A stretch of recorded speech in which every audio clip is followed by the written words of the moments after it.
El último rezo. El frío de la noche se colaba por las grietas de la ventana, mientras Ángel se revolvía inquieto en la cama. A su lado, Paola dormía profundamente, ajena a la tormenta que se desataba en la mente de su esposo. Las preocupaciones se amontonaban como nubes negras en su cabeza: la renta atrasada, las deudas crecientes, el trabajo escaso en el taller. Cada día era una lucha, y Ángel sentía que estaba perdiendo. Se levantó sin hacer ruido y caminó hasta la cocina. La luz tenue del refrigerador iluminó su rostro cansado cuando sacó una cerveza. Mientras bebía, su mirada se posó en la pequeña figura que adornaba una repisa. Una Santa Muerte de yeso, regalo de su amigo Efraín. Nunca le había prestado mucha atención, pero esta noche algo en esos ojos vacíos parecía llamarlo. Ángel nunca había sido un hombre religioso. Creció en un hogar donde la fe era algo lejano, más una tradición que una creencia. Pero ahora, con el peso del mundo sobre sus hombros, se encontró mirando fijamente a esa figura esquelética. ¿Qué tenía que perder? Con un suspiro, se acercó y tocó la fría superficie de yeso. «Si estás ahí», murmuró, «si realmente puedes hacer algo, ayúdanos, por favor». Las palabras salieron de su boca antes de que pudiera pensarlas, y un escalofrío recorrió su espalda. Por un momento, le pareció que la sonrisa de la Santa Muerte se ensanchaba, pero lo atribuyó al cansancio y la cerveza. Volvió a la cama, sin saber que esa simple súplica nocturna había puesto en marcha una cadena de eventos que cambiarían su vida y la de sus seres queridos para siempre. A la mañana siguiente, Ángel despertó con una extraña sensación de optimismo. El sol entraba por la ventana y por primera vez en semanas se sentía con energía. Paola notó el cambio en su actitud mientras desayunaban. «¿Te ves diferente?», comentó ella, estudiando su rostro. «¿Pasó algo?». Ángel dudó un momento antes de responder. «No lo sé. Tal vez las cosas empiecen a mejorar». No le contó sobre su pequeño momento de debilidad frente a la Santa Muerte. Le parecía algo tonto a la luz del día, y no quería preocupar a Paola con supersticiones. Esa tarde, mientras trabajaba en el taller, recibió una llamada inesperada. Era un cliente antiguo, ofreciéndole un trabajo grande que podría mantenerlo ocupado por semanas. Ángel no podía creer su suerte. Cuando llegó a casa esa noche, compartió las buenas noticias con Paola y sus hijos, Sara y el pequeño Diego. «Es un milagro», exclamó Paola, abrazándolo. Ángel sonrió, pero una pequeña voz en su cabeza susurró: «¿Un milagro o algo más?». Los días siguientes trajeron más buenas noticias. Carlos, su amigo conductor de autobús, consiguió un aumento.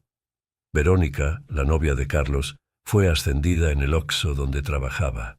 Incluso Sara, su hija adolescente, ganó un concurso escolar que le otorgaba una beca parcial. Era como si una nube negra se hubiera levantado sobre sus vidas.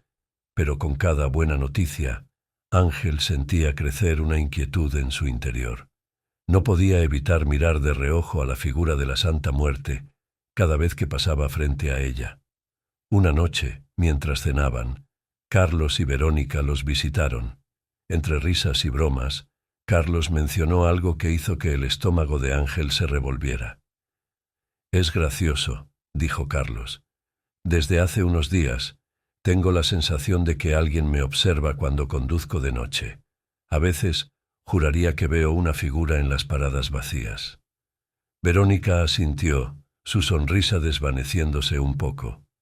«Yo también he notado cosas raras en la tienda. Sombras que se mueven cuando no hay nadie». Un silencio incómodo cayó sobre la mesa. Paola fue la primera en romperlo, con una risa forzada. «Están trabajando demasiado, eso es todo». Pero Ángel no podía sacudirse la sensación de que algo no estaba bien. Esa noche, después de que todos se fueran a dormir, se quedó solo en la sala, mirando fijamente a la Santa Muerte. «¿Qué está pasando?», susurró. «¿Qué has hecho?». Por un instante le pareció ver un destello en los ojos vacíos de la figura. Un escalofrío recorrió su cuerpo, y supo que tenía que hacer algo. Al día siguiente buscó a Efraín. Su vecino siempre había sido un devoto de la Santa Muerte y Ángel esperaba que pudiera darle algunas respuestas. Efraín lo recibió en su pequeño departamento, lleno de velas e imágenes de santos y calaveras. El olor a incienso era abrumador. «Sabía que vendrías», dijo Efraín, sin sorprenderse. «La niña blanca te ha escuchado, ¿verdad?» Ángel asintió, incómodo. «¿Qué significa todo esto, Efraín? Pero sientes que algo no está bien», completó Efraín. Su mirada se volvió seria. «La Santa Muerte no da nada gratis, Ángel. Cada favor tiene un precio». Las palabras de Efraín pesaron sobre Ángel como una losa. ¿Qué clase de precio? Efraín no respondió de inmediato. Se levantó y caminó hacia un altar en la esquina de la habitación. Allí, entre velas y ofrendas, había una figura de la Santa Muerte más grande y elaborada que la que Ángel tenía en casa. «La Santa Muerte es poderosa», dijo Efraín, acariciando la figura con reverencia. «Puede conceder deseos, proteger a los suyos, incluso alterar el destino. Pero nada de eso viene sin sacrificio». Ángel sintió que el aire se volvía más denso. ¿Qué clase de sacrificio? Efraín se volvió hacia él, sus ojos brillando con una mezcla de admiración y temor. «Eso depende de lo que hayas pedido y de cómo lo hayas pedido. Pero ten por seguro que vendrá a cobrar». Ángel salió del departamento de Efraín con más preguntas que respuestas. La noche caía sobre el barrio y las sombras parecían alargarse de forma antinatural. En cada esquina, en cada callejón oscuro, creía ver la silueta de una figura esquelética. Al llegar a casa, encontró a Paola llorando en la cocina. Sara, su hija mayor, no había regresado de la escuela. Los días siguientes fueron un torbellino de angustia y desesperación. La policía buscó a Sara, pero no había rastro de ella. Ángel no podía dejar de pensar en las palabras de Efraín. «Vendrá a cobrar». Carlos y Verónica se unieron a la búsqueda, pero sus propias vidas comenzaron a desmoronarse. Carlos empezó a tener accidentes inexplicables en su ruta, y Verónica juraba que las sombras en la tienda la seguían a casa. Una noche, mientras Ángel velaba en la sala, escuchó un ruido proveniente de la habitación de Sara. Con el corazón latiendo furiosamente, se acercó y abrió la puerta. Allí, sentada en la cama, estaba Sara, pero algo en ella estaba mal. Su piel estaba pálida, casi traslúcida, y sus ojos tenían una mirada vacía. «Sara», susurró Ángel, acercándose con cautela, «¿dónde has estado?» Sara lo miró, pero sus ojos parecían ver a través de él. Cuando habló, su voz sonaba distante, como si viniera de muy lejos. «Ella me mostró cosas, papá, cosas hermosas y terribles». Ángel sintió que el mundo se desmoronaba a su alrededor. «¿Quién, Sara? ¿Quién te mostró esas cosas?» Sara sonrió, pero no era su sonrisa. Era una mueca que le heló la sangre. «La niña blanca dice que es hora de pagar». En ese momento, Ángel supo que había cometido un error terrible. La desesperación lo había llevado a hacer un trato con fuerzas que no comprendía, y ahora su familia estaba pagando el precio. Los días siguientes fueron un descenso al infierno. Sara se negaba a comer o dormir, y pasaba horas murmurando en un idioma que nadie entendía. Paola estaba al borde del colapso, dividida entre el miedo y la alegría de tener a su hija de vuelta. Carlos y Verónica dejaron de visitarlos. Ángel se enteró por otros vecinos que Carlos había tenido un accidente grave y estaba en el hospital. Nadie sabía qué había pasado con Verónica. Desesperado, Ángel acudió a la iglesia local. El joven sacerdote lo escuchó con una mezcla de incredulidad y compasión. «Lo que me cuentas es difícil de creer», dijo el sacerdote. «Pero si es cierto, estás lidiando con fuerzas muy oscuras». «¿Puede ayudarnos?», suplicó Ángel. El sacerdote dudó. «Puedo intentarlo, pero debes entender que esto va más allá de mi experiencia». Esa noche el sacerdote visitó la casa de Ángel. Traía consigo agua bendita y un crucifijo. Pero en el momento en que cruzó el umbral, un viento helado recorrió la casa, apagando todas las velas. Sara apareció en lo alto de las escaleras, sus ojos brillando en la oscuridad. «No es bienvenido aquí», dijo con una voz que no era la suya. El sacerdote comenzó a rezar, rociando agua bendita.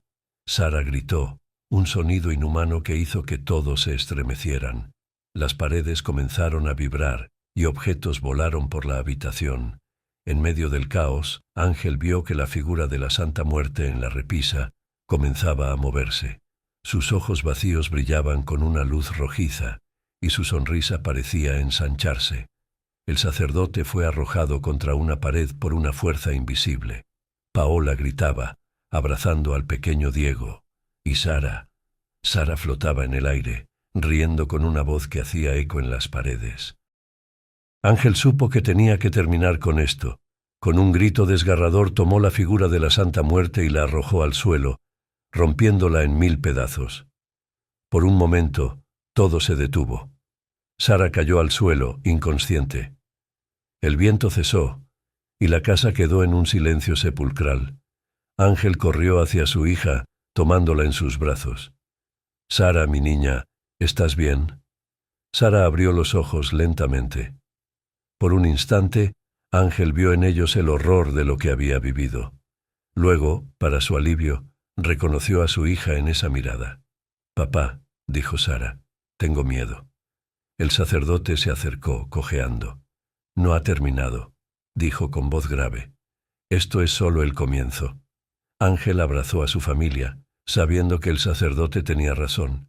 Habían sobrevivido a esta noche, pero la Santa Muerte no olvidaría. El precio de su desesperación aún estaba por pagarse completamente. Afuera, en las calles oscuras del barrio, una figura esquelética observaba la casa. Su sonrisa eterna prometía que volvería. Después de todo, un trato es un trato, y la Santa Muerte siempre cobra sus deudas. En los días que siguieron, la familia intentó recuperar una apariencia de normalidad. Sara volvió a la escuela, pero sus ojos habían perdido el brillo de la inocencia. Paola saltaba ante el menor ruido, y el pequeño Diego tenía pesadillas cada noche. Ángel se sumergió en el trabajo, tratando de mantener a raya los recuerdos de aquella noche terrible. Pero cada vez que cerraba los ojos, veía la sonrisa burlona de la Santa Muerte. Una tarde, mientras trabajaba en el taller, Ángel recibió una visita inesperada. Era Efraín, pálido y demacrado. «Tienes que venir conmigo», dijo Efraín, su voz apenas un susurro. «Hay algo que debes ver». Intrigado y temeroso, Ángel siguió a Efraín hasta una parte del barrio que no conocía bien. En un callejón oscuro, escondida entre edificios decrépitos, encontraron una pequeña capilla clandestina dedicada a la Santa Muerte. El interior estaba iluminado por decenas de velas, y el olor a incienso era abrumador. En el centro, sobre un altar improvisado, se alzaba una figura de la Santa Muerte más grande y elaborada que cualquiera que Ángel hubiera visto antes. «¿Qué es este lugar?», preguntó Ángel, sintiendo un escalofrío recorrer su espalda. Efraín se arrodilló frente al altar. «Este es el lugar donde los verdaderos devotos vienen a pagar sus deudas», dijo con voz temblorosa. «Y creo que es hora de que sepas la verdad». Efraín comenzó a contar una historia que heló la sangre de Ángel. Habló de pactos ancestrales, de sacrificios ocultos, de una red de devotos que alimentaban el poder de la Santa Muerte con sus propias vidas y las de sus seres queridos. «Cuando te di esa figura», dijo Efraín, «no fue un simple regalo. Te elegí, Ángel. Te elegí para que fueras parte de esto». Ángel retrocedió, horrorizado. «¿Por qué? ¿Por qué me harías esto a mí, a mi familia?» Efraín se levantó lentamente, sus ojos brillando con una mezcla de locura y devoción. «Porque ella lo exige. La Santa Muerte necesita nuevos devotos, nuevas almas para alimentar su poder, y tú, mi amigo, eras el candidato perfecto». La rabia y el miedo se mezclaron en el pecho de Ángel. Quería golpear a Efraín, hacerle pagar por lo que le había hecho a su familia, pero algo en la mirada de su vecino lo detuvo. Había un dolor profundo allí, una desesperación que iba más allá de la locura. ¿Qué te hizo? «Component placement», preguntó Ángel, su voz apenas un susurro. Efraín se desplomó contra el altar, como si el peso de sus secretos fuera demasiado para soportar. «Mi hijo», dijo con voz quebrada. «Ella se llevó a mi hijo hace años, y me prometió que me lo devolvería si le traía más almas, pero nunca es suficiente, nunca». Ángel sintió que el mundo giraba a su alrededor.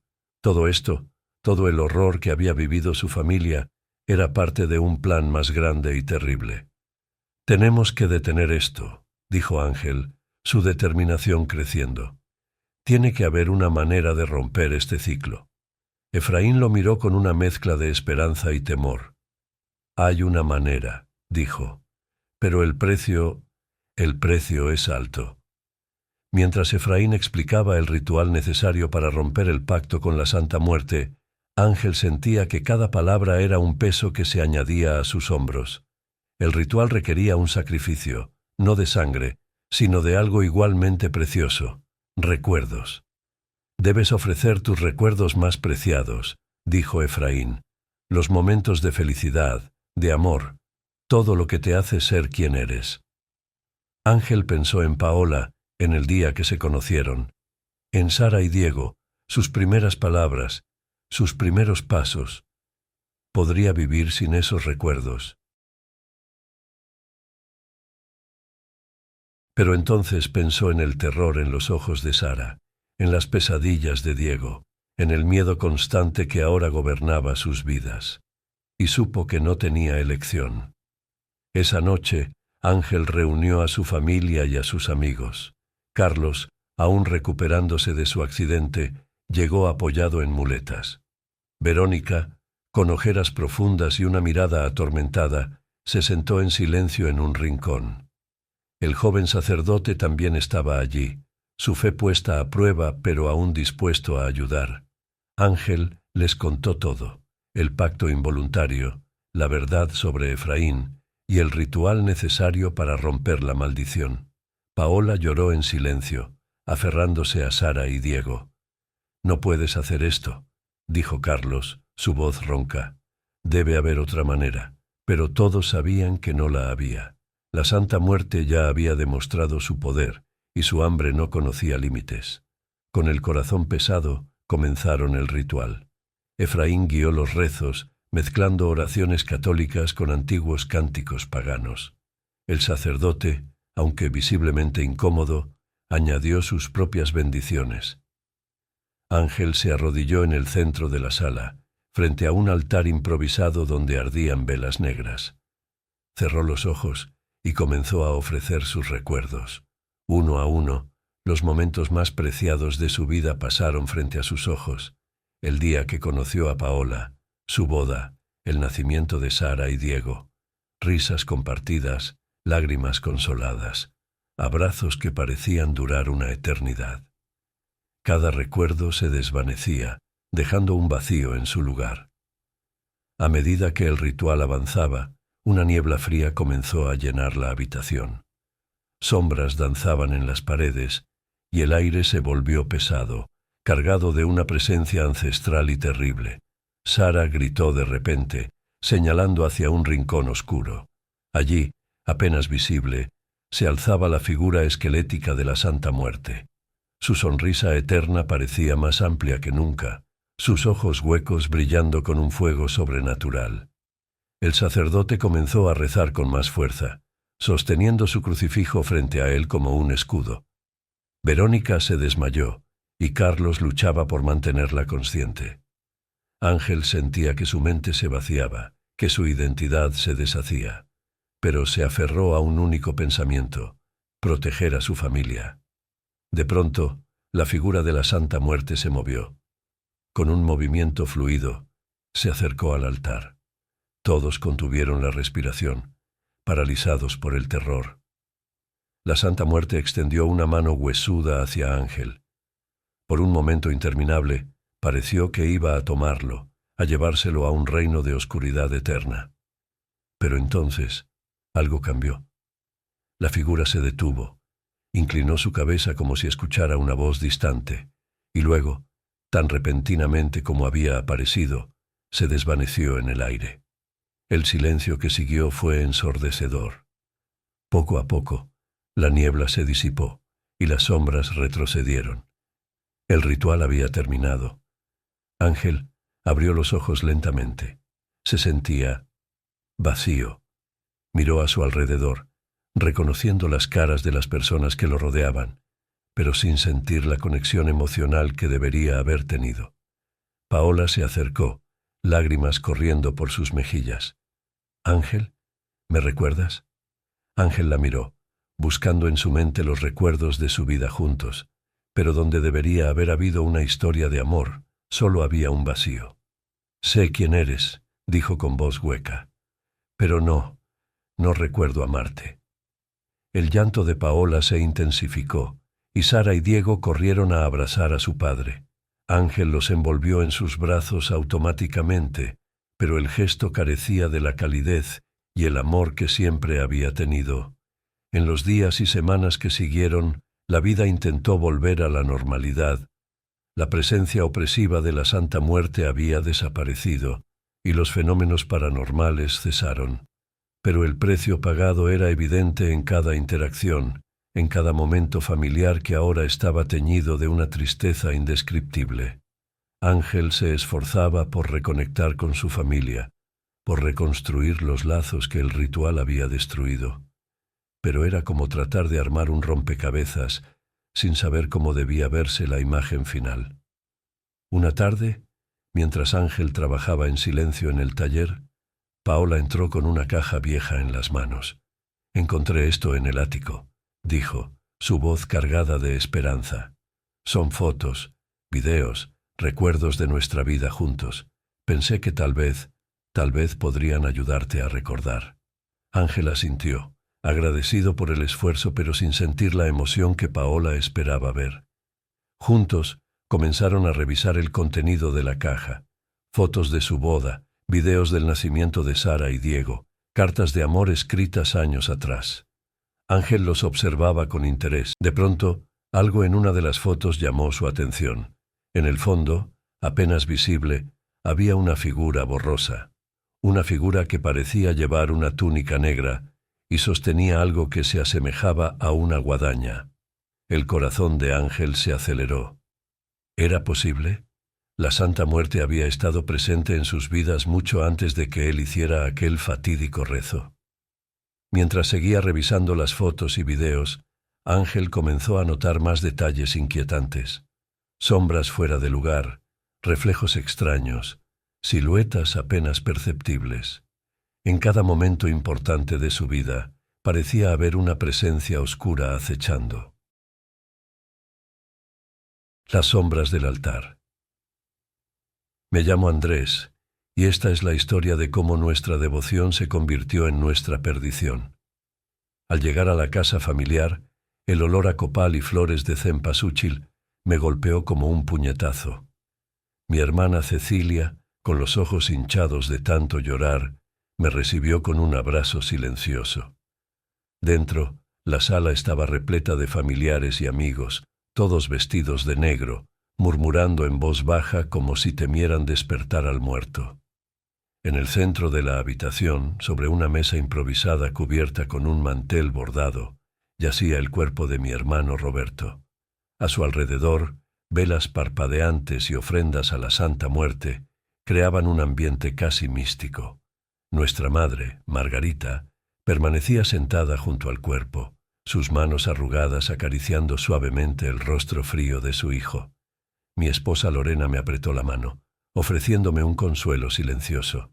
Nuestra hija Beatriz, de apenas 15 años, se mantenía cerca, sus ojos oscuros recorriendo la habitación con una mezcla de curiosidad y temor. «Ya es hora», anunció Cecilia con voz quebrada. «Mamá quiere hacer el ritual antes de que nos vayamos al panteón». Un escalofrío recorrió mi espalda. Nunca me había sentido cómodo con la devoción de mi familia hacia la Santa Muerte, pero sabía que no era el momento de discutir. Nos reunimos alrededor del cuerpo mientras mi madre se ponía de pie, sosteniendo una pequeña figura de la Santa Muerte en sus manos temblorosas. «Santísima Muerte», comenzó mi madre con voz firme a pesar de su dolor, «te pedimos que guíes el alma de nuestro Roberto hacia la luz eterna. Protégelo en su viaje y acógelo en tu reino». Mientras mi madre continuaba con el ritual, noté que las velas parpadeaban de manera extraña, como si una brisa invisible las agitara. El aire se volvió denso, casi sofocante. Miré a mi alrededor y vi que no era el único que lo notaba. Raúl, nuestro vecino y amigo cercano de la familia, me lanzó una mirada inquieta. De repente, un grito ahogado rompió la atmósfera solemne. Todos nos giramos para ver a tía Consuelo desplomarse en el suelo, su rostro contorsionado en una mueca de terror. Corrimos hacia ella, pero cuando la alcanzamos, ya no respiraba. El caos se desató en la sala. Algunos gritaban pidiendo una ambulancia, otros rezaban frenéticamente. En medio de la confusión, vi algo que me heló la sangre. Una sombra oscura y alargada que se deslizaba por la pared, desapareciendo tan rápido que dudé si realmente la había visto. Los paramédicos llegaron en cuestión de minutos, pero no pudieron hacer nada por tía Consuelo. «Paro cardíaco», dijeron, pero la expresión en sus rostros sugería que había algo más, algo que no podían explicar. El funeral se pospuso hasta el día siguiente. Esa noche, nadie durmió en la casa. El aire estaba cargado de miedo y expectación, como si todos supiéramos que algo terrible estaba por suceder. A la mañana siguiente, nos dirigimos al panteón con 2 ataúdes en lugar de 1. La procesión era silenciosa, interrumpida solo por los sollozos ocasionales y el crujir de las hojas bajo nuestros pies. El cielo seguía gris, amenazando con lluvia. Mientras bajaban los ataúdes a sus respectivas tumbas, Beatriz se acercó a mí temblando. «Papá», susurró, «anoche tuve un sueño horrible. Vi a tío Roberto y a tía Consuelo. Estaban tratando de decirnos algo, pero no podían hablar, y había algo detrás de ellos, algo oscuro». Traté de consolarla, diciéndole que solo era un sueño, pero en el fondo, un miedo frío comenzaba a crecer en mi pecho. Esa noche, decidimos quedarnos todos en la casa familiar. Nadie quería estar solo. Raúl también se quedó, diciendo que no se sentía bien dejándonos en un momento así. Alrededor de la medianoche, un grito desgarrador nos despertó a todos. Corrimos hacia la habitación de mi madre y la encontramos sentada en la cama, con los ojos desorbitados de terror. «Está aquí», gritaba una y otra vez. «La muerte está aquí y viene por todos nosotros». Tratamos de calmarla, pero estaba histérica. Fue entonces cuando las luces comenzaron a parpadear y un frío antinatural invadió la habitación. En las sombras de las esquinas, creí ver figuras moviéndose, acercándose. Cecilia comenzó a rezar frenéticamente, sosteniendo su rosario con tanta fuerza que sus nudillos se pusieron blancos. Lorena abrazaba a Beatriz, quien temblaba incontrolablemente. De repente mi madre se quedó en silencio. Sus ojos se pusieron en blanco y comenzó a hablar con una voz que no era la suya, una voz profunda y resonante que parecía venir de las entrañas de la tierra. «Han despertado lo que no debía ser despertado», dijo la voz a través de mi madre. «El ritual fue incorrecto, la ofrenda insuficiente. Ahora la muerte camina entre ustedes y no se detendrá hasta reclamar lo que es suyo». Tan pronto como terminó de hablar, mi madre se desplomó en la cama, inconsciente. Raúl, quien había permanecido en silencio hasta ese momento, sugirió que buscáramos ayuda. «Conozco a alguien», dijo con voz temblorosa. «Un maestro en los rituales de la Santa Muerte. Tal vez él pueda ayudarnos. Sin otra opción, aceptamos». Raúl hizo una llamada, y 1 hora después, un hombre vestido completamente de negro llegó a la casa. Se presentó simplemente como el maestro. El maestro recorrió la casa en silencio, deteniéndose ocasionalmente para tocar las paredes o murmurar algo en voz baja. Finalmente se dirigió a nosotros. «Han cometido un grave error», dijo con voz grave. El ritual que realizaron no solo falló en guiar el alma de su ser querido, sino que abrió una puerta que la muerte está usando para reclamar más almas de las que le corresponden. Nos explicó que necesitábamos realizar otro ritual, uno más poderoso y peligroso, para cerrar la puerta y apaciguar a la muerte. Pero nos advirtió que habría un precio que pagar. Desesperados aceptamos. El maestro comenzó los preparativos, dibujando símbolos extraños en el suelo y colocando velas negras en un círculo. Nos hizo formar parte del ritual, cada uno sosteniendo un objeto personal del difunto. A medida que el ritual avanzaba, el ambiente en la casa se volvía cada vez más opresivo. Las sombras parecían cobrar vida, moviéndose de forma antinatural. El aire se volvió tan frío que podíamos ver nuestro aliento. El maestro comenzó a cantar en un idioma que no reconocí, su voz aumentando en volumen e intensidad. Las velas parpadeaban violentamente y sentí como si algo invisible nos estuviera observando, acechando. De repente, un viento helado atravesó la habitación, apagando todas las velas. En la oscuridad, escuchamos un grito desgarrador. Cuando logramos encender las luces, el maestro había desaparecido. Los días siguientes fueron un infierno. Uno por uno, los que habían estado presentes en el funeral comenzaron a morir en circunstancias extrañas. Algunos en accidentes inexplicables, otros simplemente dejaron de respirar mientras dormían. Cecilia fue la siguiente. La encontramos en la cocina, con los ojos abiertos de par en par y una expresión de terror absoluto en su rostro. No había marcas en su cuerpo, nada que explicara su muerte. Desesperados, decidimos huir. Empacamos lo que pudimos y nos dirigimos a la casa de Raúl, esperando que alejarnos de la casa familiar nos salvara. Pero pronto nos dimos cuenta de que el horror nos seguía. En la casa de Raúl, las pesadillas de Beatriz empeoraron.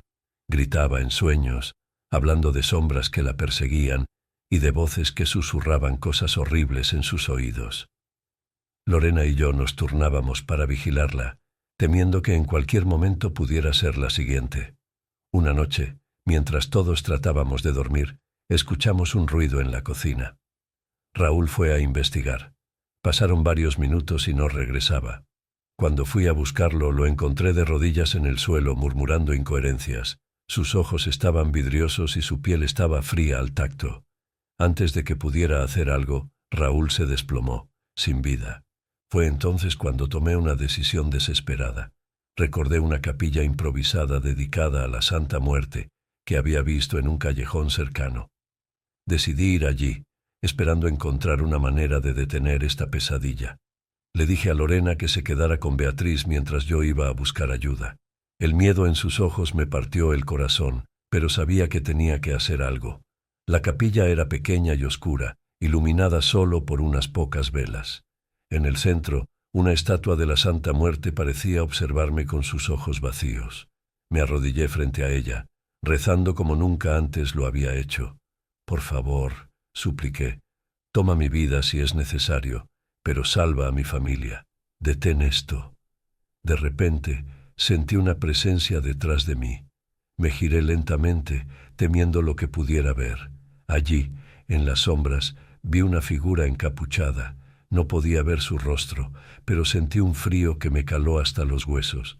La figura habló, su voz un susurro que parecía venir de todas partes y de ninguna a la vez.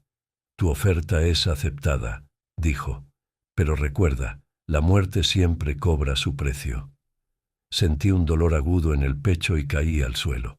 Mientras mi visión se oscurecía, mi último pensamiento fue para Lorena y Beatriz, esperando que estuvieran a salvo. Desperté en un hospital, desorientado y confundido. Lorena estaba a mi lado, sus ojos rojos de tanto llorar. Me dijo que me habían encontrado inconsciente en la capilla y que había estado en coma durante una semana. Pero la noticia que me dio después destrozó mi mundo. Beatriz había muerto mientras yo estaba inconsciente. La habían encontrado en su cama, como si simplemente se hubiera quedado dormida y nunca hubiera despertado. El horror de lo que había sucedido me golpeó con toda su fuerza. Mi intento de salvar a mi familia había fallado. La muerte había cobrado su precio, y había sido más alto de lo que jamás hubiera imaginado. El pactado. El sol se ocultaba tras los imponentes edificios de Monterrey, tiñendo el cielo de un rojo sangre que me heló la sangre. Sentía el sudor frío recorriendo mi espalda mientras caminaba de regreso a casa después de otro día agotador en la obra. Mi nombre es Luis, tengo 25 años, y jamás imaginé que mi vida daría un giro tan drástico en tan poco tiempo. Todo comenzó hace unas semanas. Las cosas no iban bien en el trabajo, los accidentes se multiplicaban y el miedo se respiraba en el aire. Don Mateo, un viejo albañil con quien había hecho buenas migas, me llamó aparte un día. «Mijo, cuando las cosas se ponen feas, hay que buscar ayuda donde sea», me dijo en voz baja, mirando a todos lados como si temiera ser escuchado. Yo sé de alguien que nunca falla. En ese momento, debí haberme dado la vuelta y olvidado sus palabras. Pero la desesperación es mala consejera, y yo estaba desesperado. Don Mateo me llevó a un lugar que parecía sacado de una pesadilla. Era una pequeña capilla escondida entre callejones oscuros, donde el olor a incienso se mezclaba con algo más, algo que no pude identificar, pero que me revolvió el estómago. Allí, frente a una estatua de la Santa Muerte, hice el pacto. Pedí protección para mí y los míos, prosperidad en el trabajo. A cambio prometí mi devoción eterna. Qué ingenuo fui al pensar que eso sería todo. Al principio las cosas mejoraron. Los accidentes en la obra cesaron. Incluso me ascendieron. Ana, mi novia, estaba feliz por mí. Pero pronto todo comenzó a cambiar. Empecé a ver sombras por el rabillo del ojo, siempre con la forma de una mujer esquelética. El frío me perseguía, incluso en los días más calurosos, y las pesadillas. Oh, las pesadillas eran lo peor. Cada noche la veía. La Santa Muerte se sentaba a los pies de mi cama, sus cuencas vacías fijas en mí. «Recuerda tu promesa», susurraba con una voz que parecía venir de las profundidades de la tierra. Intenté ignorarlo, convencerme de que era producto del estrés, pero las cosas empeoraron. Un día, en la obra, vi cómo una viga de acero caía sobre uno de mis compañeros. Grité para advertirle, pero mi voz no salió. La viga lo aplastó, y por un segundo, justo antes del impacto, vi la figura de la Santa Muerte junto a él.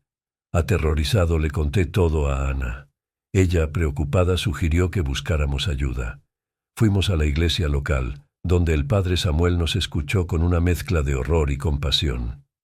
«Hijo mío», dijo después de un largo silencio, «has hecho un pacto con fuerzas que no comprendes.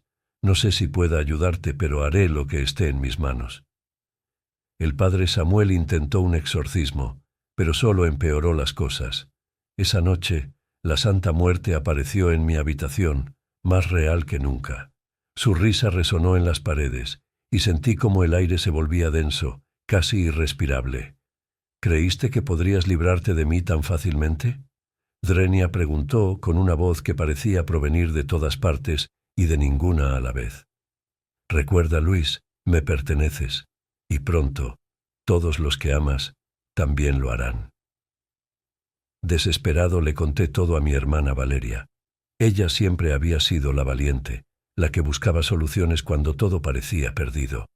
Valeria se puso en contacto con su amiga Rosa, quien conocía a un curandero en las afueras de la ciudad. El viaje hasta la casa del curandero fue una pesadilla en sí misma. El camino parecía alargarse infinitamente, y la temperatura bajaba con cada kilómetro que avanzábamos. Cuando finalmente llegamos, nos recibió un hombre anciano, con ojos que parecían haber visto demasiado. «El pacto con la Santa Muerte no es algo que se pueda romper fácilmente», nos advirtió. «Cada intento de liberarte solo apretará más las cadenas que te atan a ella». A pesar de sus advertencias, insistimos en que nos ayudara. El curandero accedió a regañadientes, pero nos hizo prometer que asumiríamos las consecuencias de nuestros actos. El ritual fue largo y agotador. Durante horas, El curandero cantó en una lengua que no reconocí, mientras el humo de hierbas extrañas nos envolvía. Por un momento sentí como si un peso se levantara de mis hombros, pero entonces todo se volvió negro. Desperté en mi cama, desorientado y con un dolor punzante en el pecho. Ana estaba a mi lado, pálida y temblorosa. «Luis», me dijo con voz entrecortada, «algo terrible ha pasado». Me contó que mientras estábamos en casa del curandero, hubo un accidente en la obra, una explosión. Muchos de mis compañeros habían muerto, incluido don Mateo. Y lo peor, Valeria, que había ido a buscarme allí, también estaba entre las víctimas. El horror me aplastó como una losa de concreto. Comprendí entonces el verdadero costo de mi pacto. La Santa Muerte no solo quería mi alma, sino también las de aquellos que amaba. Los días siguientes fueron un borrón de dolor y culpa. El funeral de Valeria fue una pesadilla de la que no podía despertar, y en cada sombra, en cada rincón oscuro, sentía la presencia de la Santa Muerte, recordándome que esto era solo el principio. Ana intentó mantenerse fuerte, pero podía ver el miedo en sus ojos cada vez que me miraba. Una noche, mientras dormíamos, la escuché gritar. Cuando encendí la luz, la vi señalando hacia un rincón de la habitación, temblando incontrolablemente.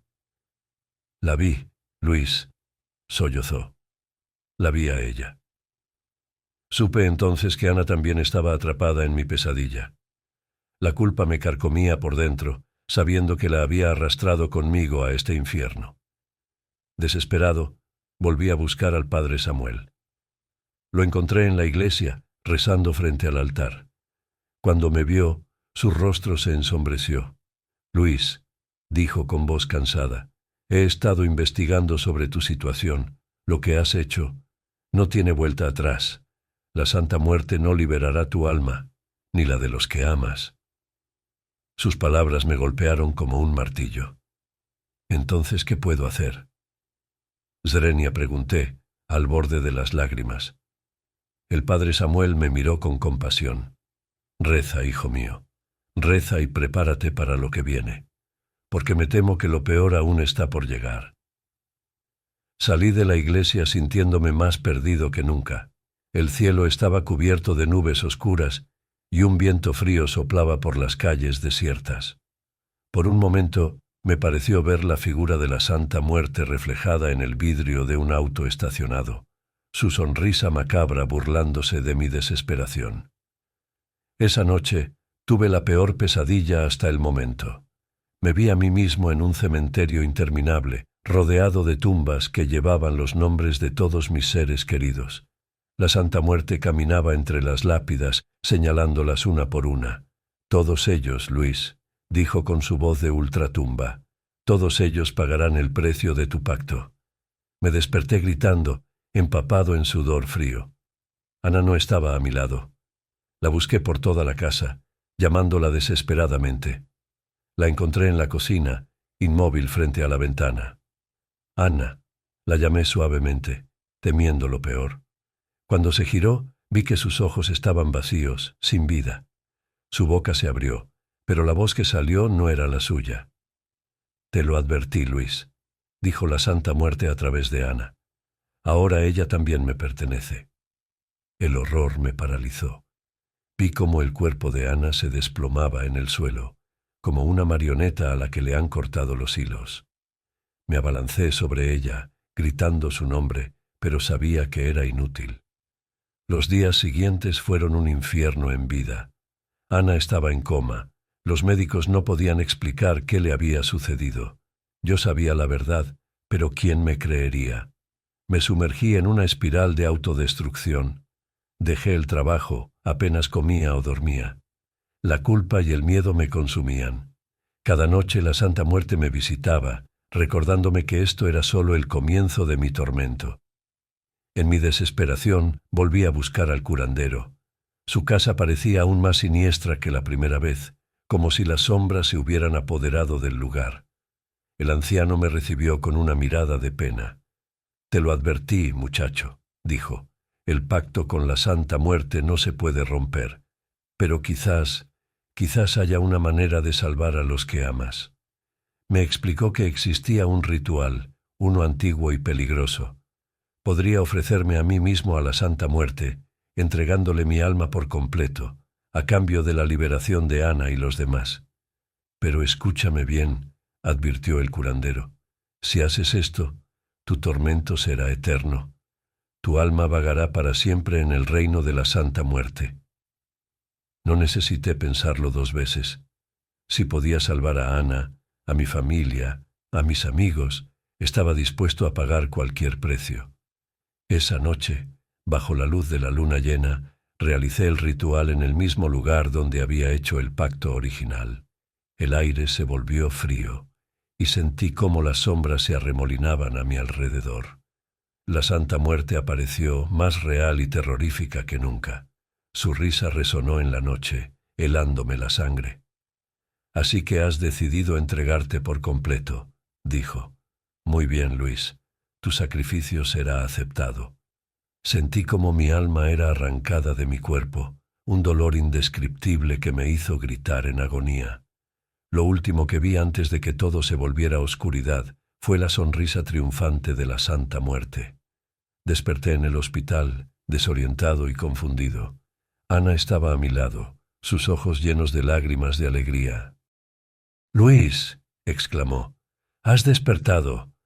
Los médicos decían que era imposible, que llevaba semanas en coma. Mientras Ana me abrazaba, sentí un escalofrío recorrer mi cuerpo. Algo estaba mal, muy mal. Podía sentir la presencia de la Santa Muerte, más cercana que nunca. Fue entonces cuando lo comprendí. El ritual había funcionado, pero no de la manera que esperaba. Mi cuerpo había sobrevivido, pero mi alma ahora pertenecía a la Santa Muerte. Miré a Ana, tratando de sonreír, pero sabiendo que detrás de mis ojos ya no estaba yo. La Santa Muerte había cumplido su parte del trato. Ana estaba a salvo, al igual que los demás.